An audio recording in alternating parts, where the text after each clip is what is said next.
El contenido de este video se realiza con fines educativos, informativos y éticos. No me hago responsable del mal uso que puedan darle.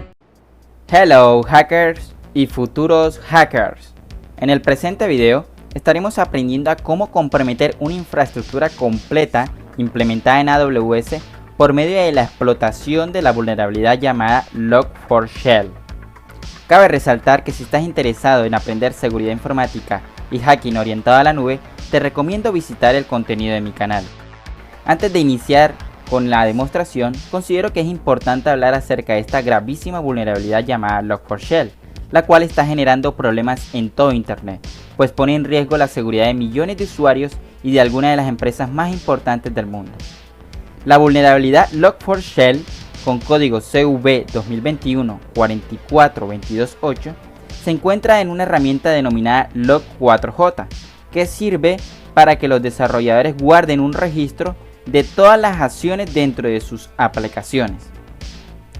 El fallo de Log4Shell permite ejecutar código arbitrario, es decir, tomar el control y realizar cualquier acción que desee el atacante.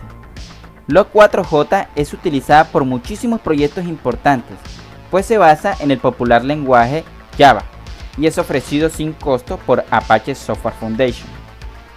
Incluso se ha llegado a mencionar en algunos sitios informativos que Log4Shell se podría categorizar como la mayor vulnerabilidad de la década y hasta de la historia. Ya sabiendo lo anterior, vamos a proceder a explicar de qué va a tratar esta demostración. Inicialmente tenemos un link, el cual corresponde a un repositorio de GitHub, y en este tenemos una aplicación vulnerable a Log4Shell, la cual se va a desplegar por medio de la tecnología de Docker. Y lo que vamos a estar haciendo es desplegar este Docker dentro de una instancia de EC2 específicamente para que corra este servidor web vulnerable, y nosotros vamos a estarlo comprometiendo por medio de una máquina que estará desplegada en la nube de Azure. Y esto es necesario ya que nosotros requerimos de una IP pública para capturar la shell reversa. Tú puedes utilizar cualquier otro servicio que te proporcione la capacidad de tener una IP pública y escuchar en cualquier puerto. Nosotros hemos decidido utilizar Microsoft Azure por la sencilla razón de que es bastante fácil desplegar estas máquinas virtuales en estos ambientes.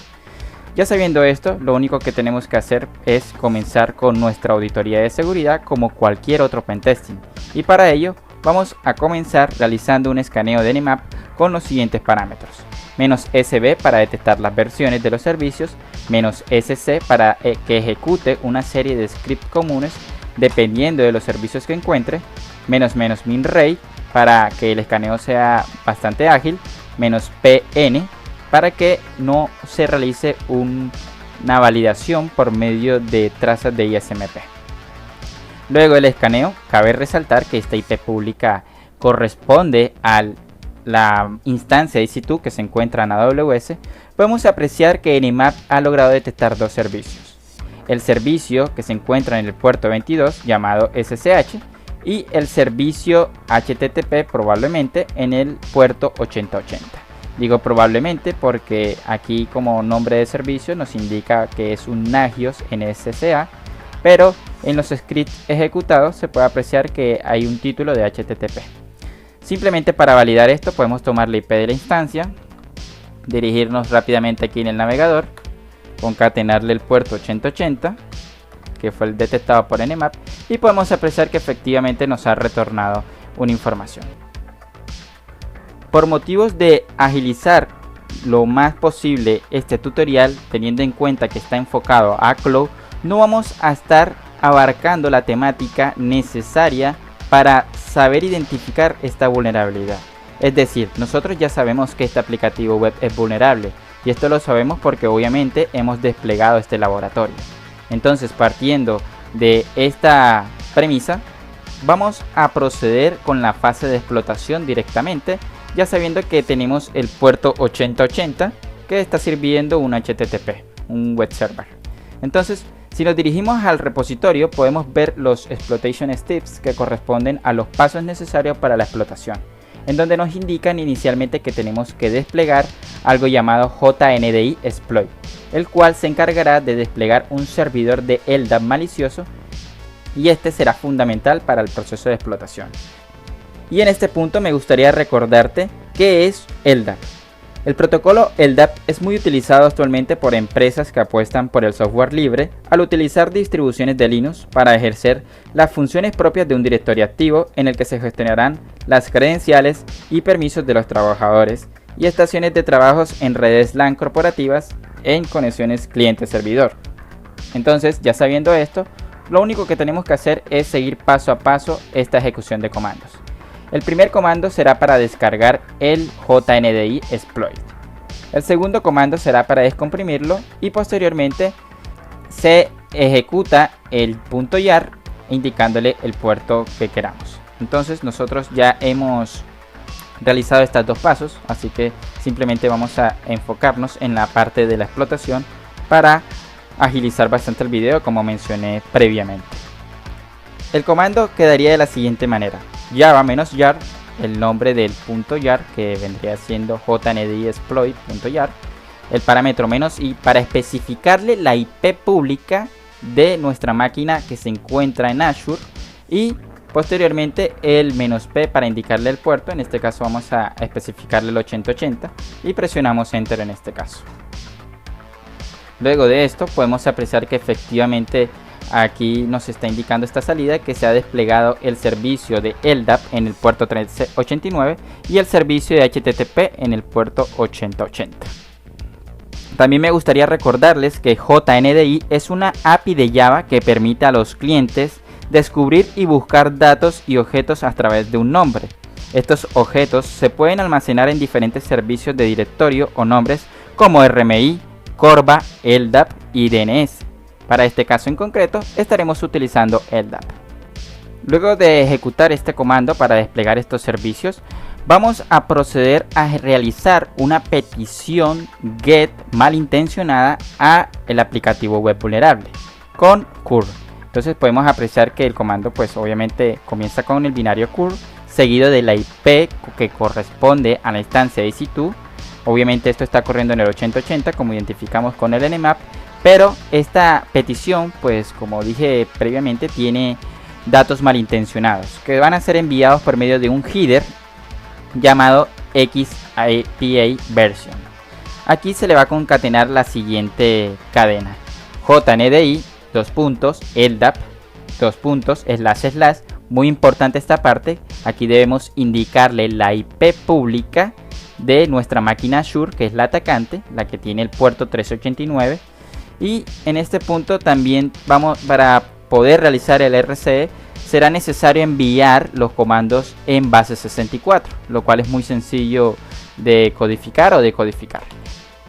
Y antes de realizar la ejecución de este comando, el cual será el encargado de ofrecernos el RCE, que básicamente es la ejecución de código sobre la máquina, vamos a hacer una pequeña validación, porque si por ejemplo nosotros enviamos aquí en base 64 un touch en el directorio tmp hola, por ejemplo, no sabremos si se está creando este fichero, ya que nosotros no tenemos acceso a esta máquina, porque se supone que esta auditoría simplemente nos proporcionaron una IP pública y nosotros estamos realizando toda la fase de pentesting desde cero sin tener acceso al servidor. Entonces aquí es donde entra la necesidad de tener una IP pública. Vamos a conectarnos rápidamente a nuestra máquina de Azure y vamos a ejecutar el siguiente comando: tspdum -i any ismp, el cual básicamente le estoy diciendo a tspdum que quiere escuchar todo lo que venga por medio de ismp. Aquí nos están solicitando permisos de sudo. Ejecutamos el comando y ahora simplemente vamos a concatenarle aquí después del base 64 el comando que queremos ejecutar. En este caso será ping seguido de la IP, obviamente, que corresponde a la IP de la máquina de Azure. Esta página pues básicamente te permite codificar un string a base 64 e incluso decodificarlo. En este caso necesitamos codificarlo, pasarlo de texto plano a base 64. Le damos en code, ya tenemos el valor en base 64, copiamos esto, lo pegamos justo después del slash y si realizamos un enter, podemos apreciar que nos retorna el aplicativo un Hello World. Y si ahora nos dirigimos a la pestaña de Azure, podemos apreciar que estamos detectando una serie de logs que se han disparado justo después de haber ejecutado este comando que está acá, que es el encargado de realizar el RCE. Por medio de este comando con curl, nosotros le dijimos a nuestra máquina víctima que ejecutara un ping hacia nuestra máquina atacante. Y aquí estábamos escuchando por medio de TCP/DUM en la interfaz ETH0 todo lo que viniera por traza ISMP. Podemos apreciar que efectivamente se está recibiendo un ping desde la instancia de Amazon AWS.com. En este orden de ideas podemos afirmar con certeza que tenemos ejecución de código remoto sobre la máquina. Luego de validar que efectivamente hemos logrado RCE sobre la máquina víctima, que quiere decir que ya podemos ejecutar comandos sobre esta máquina que no es de nuestra propiedad. En este ejemplo pues vimos cómo ejecutamos el comando ping y podíamos validar que efectivamente estaba realizando ping por medio de la herramienta TCP/DUM. El paso siguiente sería generar una shell reversa, ejecutarla en esta máquina víctima para nosotros obtener una consola de comandos directa contra esta máquina a la que le estamos realizando la auditoría. Y para los siguientes pasos me gustaría recomendarte un aplicativo web llamado redshell.com, la cual es una página web que te permite generar shell reversas a partir del sistema operativo o de binarios o de lenguajes de programación en específicos. Es muy útil y muy práctica. Por ejemplo, aquí le estamos indicando la IP pública de la máquina Azure que vamos a estar escuchando en el puerto 4444. Aquí automáticamente nos genera el comando para listener, es decir, nosotros tendríamos que copiar esto, llevarlos a la máquina de Azure. Podemos apreciar que ya hemos ejecutado el comando para escuchar en este puerto, es decir, aquí donde vamos a recibir nuestra shell.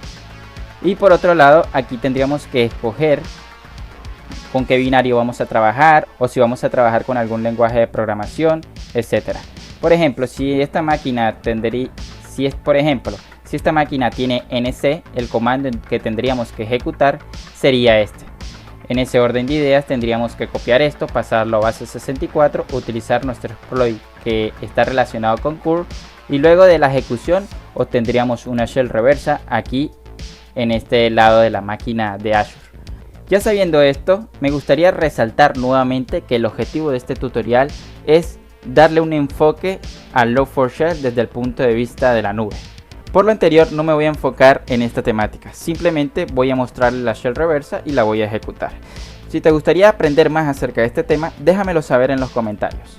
La shell reversa quedaría de la siguiente manera, donde lo más importante a resaltar es obviamente la IP pública y el puerto 4444. Y antes de enviar esta shell reversa, me gustaría añadir una buena práctica para nosotros los pentesters, la cual es codificar nuestros payloads o nuestros comandos en base 64. De esta manera, si estás enviando una cadena de texto con muchos caracteres especiales, como podemos apreciar aquí el ampersand o el mayor que, o entre otros, estos caracteres pueden ser malinterpretados por la consola y por lo tanto no tendrás los resultados que quieres obtener. Así que el comando final quedaría de la siguiente manera. Primero codificamos esto en base 64. Copiamos el contenido de este comando.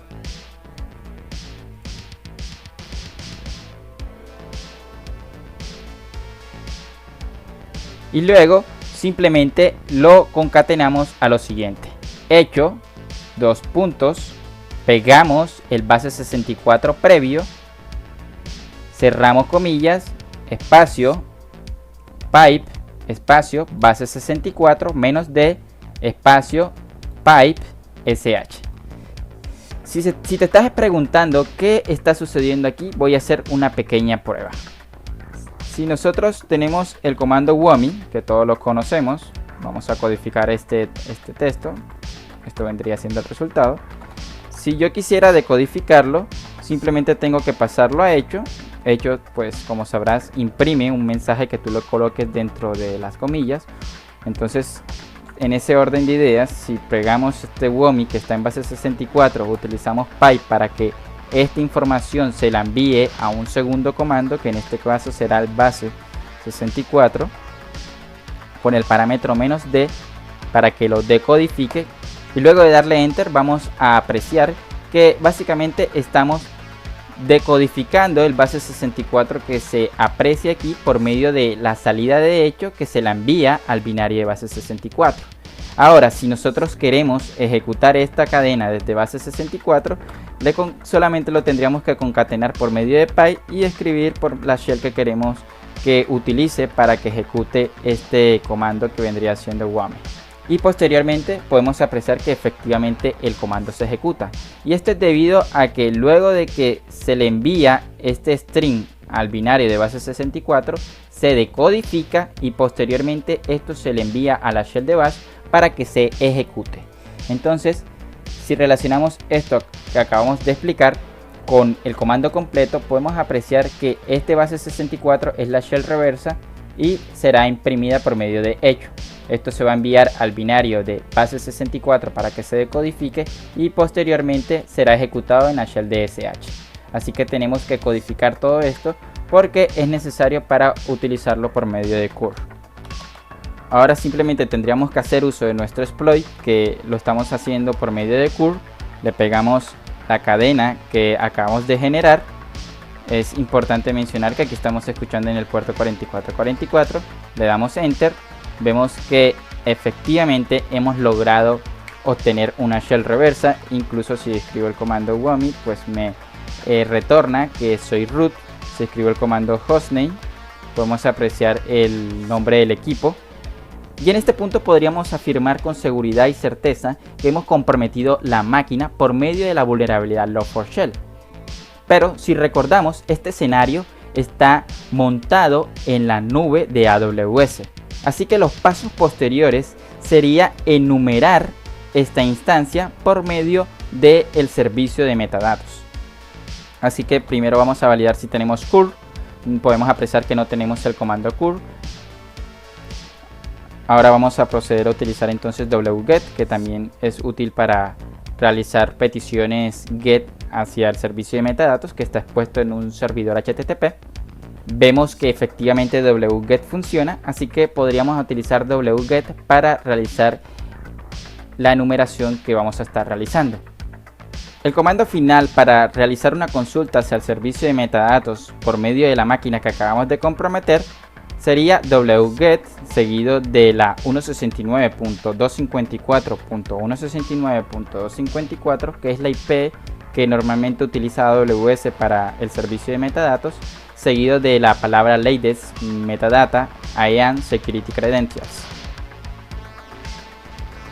Aquí podemos apreciar que luego de la consulta previamente mencionada nos descarga pues el index.html, ya que estamos utilizando wget. Si hubiese sido curl nos hubiese retornado enseguida la salida. Si visualizamos el index.html descargado por medio de cat, aquí podemos apreciar el nombre del rol que probablemente se le concedió a esta EC2, así que simplemente el comando final sería el siguiente. Es lo mismo que el comando previo, solamente que le vamos a concatenar el nombre del rol, que tiene un nombre bastante interesante: role admin web app.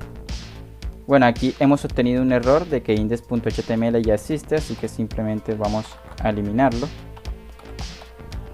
Y ahora podemos ejecutar nuevamente el comando.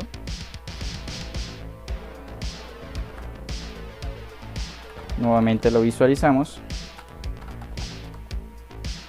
Y en este punto podemos afirmar con certeza que hemos comprometido unas credenciales de acceso para autenticarnos dentro de AWS Cloud, y luego pues podríamos interactuar con los diferentes servicios. Obviamente esto está muy relacionado dependiendo de los permisos que tenga dicho rol que acabamos de comprometer. Algo que me gustaría mencionar brevemente es que un perfil de instancia normalmente se utiliza para pasar un rol de IAM a una instancia EC2.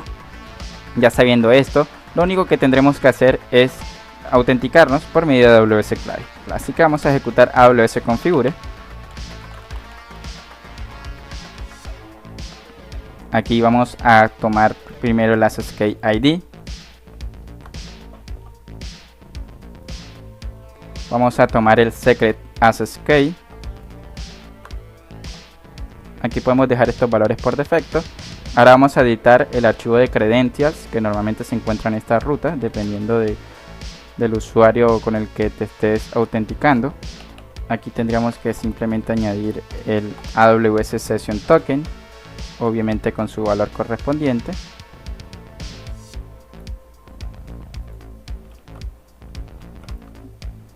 Control O, guardamos, Control X, y en este punto, para validar que hemos realizado la autenticación de manera exitosa, simplemente podríamos ejecutar el comando AWS STS get caller identity y podemos apreciar que efectivamente nos hemos autenticado por medio de estas credenciales que encontramos gracias al servicio de metadatos. En este punto, lo ideal sería analizar los diferentes permisos que tengo por medio de estas credenciales. Un comando recomendable es el siguiente: AWS IAM list attach role police, seguido del parámetro role name, y luego le especificamos el nombre del rol que vamos a revisar, que obviamente es el de nosotros. Este comando básicamente enumera todas las políticas administradas que están asociadas o adjuntas al rol de IAM, que en este caso sería el rol admin web app.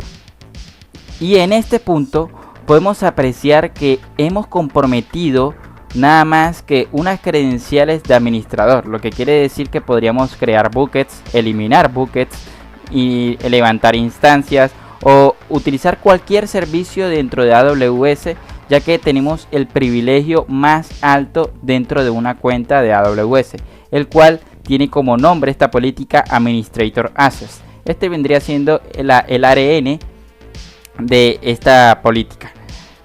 Ya para finalizar un poco desde el punto de vista de un atacante, me gustaría mencionar muy brevemente una temática también muy interesante para nosotros los ethical hackers orientados a la nube, la cual es la persistencia dentro de la nube, el cual es una temática que también existe dentro de estos entornos. Y recordemos que la persistencia consiste en técnicas que utilizan los atacantes para mantener el acceso a los sistemas durante los reinicios o credenciales cambiadas y otras interrupciones que podrían cortar su acceso.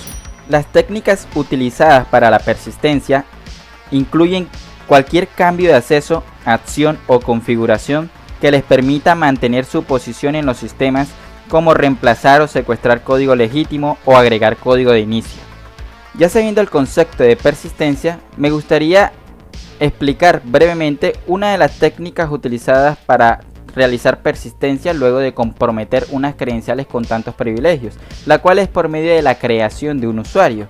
Así que podríamos crear un usuario con el siguiente comando: AWS IAM create user, seguido del parámetro username, le especificamos el nombre. Yo voy a colocar admin.db. Podemos apreciar que efectivamente hemos creado el usuario. Así que en este punto vamos a crear un perfil de login con el siguiente comando: AWS IAM create login profile, seguido del parámetro username, le especificamos el usuario, seguido de un password generado y posteriormente el parámetro password reset required. Le damos enter. Podemos apreciar que la salida del comando es que todo salió de manera Podemos apreciar que la salida del comando indica que fue exitosa. Y antes de realizar una autenticación desde el AWS Management, vamos a ejecutar un último comando, y es adjuntarle la política de Administrator Access a nuestro usuario recién creado para que tenga todos los privilegios de un administrador, ya que este fue el perfil que comprometimos. Así que el comando final sería AWS IAM attach user police, el ARN es la política, que en este caso obviamente vamos a asignarle el Administrator Access obviamente al usuario de admin.db. Ejecutamos enter. Podemos apreciar que no retornó nada. Esto probablemente indica que todo fue correcto. Así que en este punto vamos a abrir una ventana en incógnito. Vamos a escribir aws.amazon.com es console. Vamos a iniciar sesión nuevamente. Aquí tenemos que especificarle que el inicio de sesión va a ser por medio de un usuario de IAN y nos van a solicitar el ID de la cuenta, el cual en este caso se encuentra muy fácilmente por medio del ARN, que normalmente está conformado en su estructura. Añaden este código o este ID, le damos siguiente. Aquí nos van a solicitar el nombre de usuario, vamos a colocar admindb. Esto cabe resaltar que este usuario nunca existió y no existía antes de toda la fase del pentesting y todos los pasos que hemos realizado. Y finalmente vamos a colocar la contraseña que nosotros configuramos. Vamos a darle iniciar sesión. Automáticamente el sistema nos solicita un cambio de contraseña. Aquí tenemos que especificar la contraseña anterior. Cogemos nuestra contraseña súper segura e inhackeable, la pegamos en nueva contraseña, escribir nueva contraseña, confirmar cambio de contraseña, y podemos apreciar que efectivamente tenemos acceso a la consola de administración de AWS por medio de este nuevo usuario que acabamos de crear, con el objetivo de demostrar una técnica de persistencia dentro de la nube de AWS. Antes de finalizar, me gustaría mencionar algunas recomendaciones que podrías implementar dentro de tu compañía para evitar este tipo de ataques que, como puedes apreciar, terminan siendo muy peligrosos para toda nuestra infraestructura o todo nuestro proyecto. Y en este punto me gustaría resaltar de que hay muchas formas posibles de solucionar esta brecha de seguridad. Quizás la más económica sería actualizar todas nuestras librerías y mantener siempre actualizadas todo lo que nosotros estemos utilizando en nuestro proyecto o nuestra compañía como código. Otra alternativa que te brinda Amazon Web Service es implementar AWS WAF, que es un Web Application Firewall. Básicamente, AWS WAF es un firewall para aplicaciones web que ayuda a proteger sus aplicaciones web o API contra ataques web y bots comunes que pueden afectar la disponibilidad, poner en riesgo la seguridad o consumir demasiados recursos.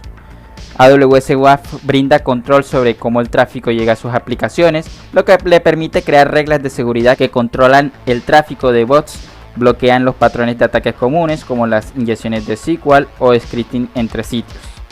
En fin, AWS WAF puede ser una buena alternativa para cubrir esta brecha de seguridad, ya que obviamente todo lo que nosotros realizamos al inicio de este tutorial fueron ataques a nivel de web. Otro tipo de servicio que también te puede ayudar a detectar este tipo de amenazas es WarDuty. Antes de explicar qué sucede aquí o qué se está mostrando en los hallazgos de WarDuty, me gustaría explicar muy brevemente qué es este servicio. Amazon WarDuty es un servicio de detección de amenazas que monitorea de manera segura sus cargas de trabajo y cuentas de AWS para detectar actividades maliciosas y envía hallazgos detallados de seguridad para su visibilidad y resolución.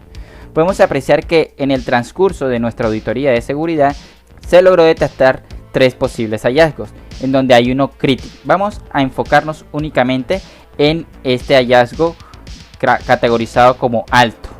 Este hallazgo, llamado filtración de credenciales de instancia, básicamente indica que las credenciales de AWS que se crearon exclusivamente para una instancia de Amazon EC2 a través de una función de lanzamiento de instancia se están utilizando desde una dirección IP externa o diferente a la EC2, que esto fue lo que sucedió. Nosotros tomamos las credenciales que comprometimos y las llevamos a nuestra máquina local. Luego de autenticarnos, ejecutamos una serie de comandos. Y obviamente esta serie de comandos, desde la autenticación hasta el último comando, fue por medio de mi máquina local, que tiene una IP pública diferente a la IP de la instancia de EC2.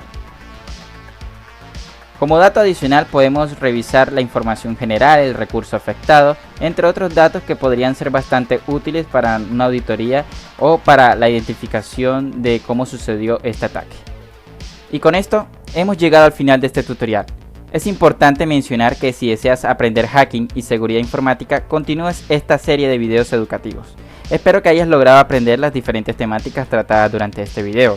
Antes de irte, suscríbete al canal y activa las notificaciones para que no te pierdas de ninguno de nuestros videos. Hasta la próxima.